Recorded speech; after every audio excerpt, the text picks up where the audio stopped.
Bismillahirrahmanirrahim.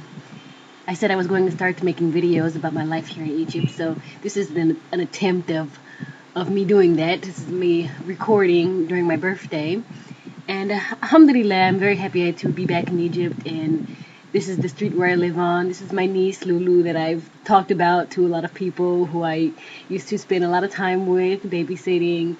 And subhanAllah, she remembers me even though I've been gone for 8 months. Here's my mother-in-law. We have a communal stairway in our building, so it's shared by all the residents in our building.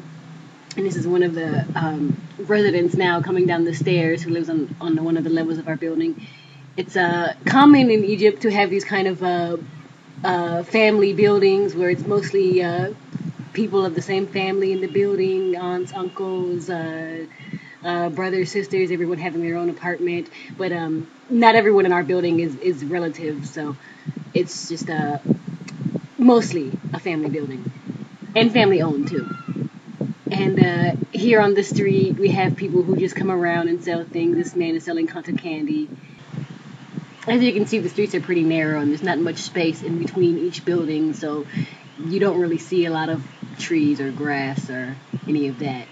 And here's Marwan coming back from shopping. He went and ordered pizza for my birthday. Well, I requested pizza. So here's, we got Italian-style pizza, which is very different from, I mean, it's normal American pizza, but then there is Egyptian-style pizza, which is something really different. And I'll have to make another video one day showing you Egyptian-style pizza and also just Egyptian food in general. And here I'm showing you, like, the bags of things that come with the pizza. Like, this is a bag of cheese that comes with the pizza. It's like a spicy type of cheese. And then the other bags of stuff I showed were pickled vegetables. And it's like, you know, Americans, we just eat pickled cucumber, but Egyptians, they have pickled everything. Pickled carrots and radishes and I don't know what else. I haven't been brave enough to try the pickled vegetables yet. And here's Marwan demonstrating how to eat the pizza with the cheese. Basically, you're just dipping a slice of pizza with cheese into cheese.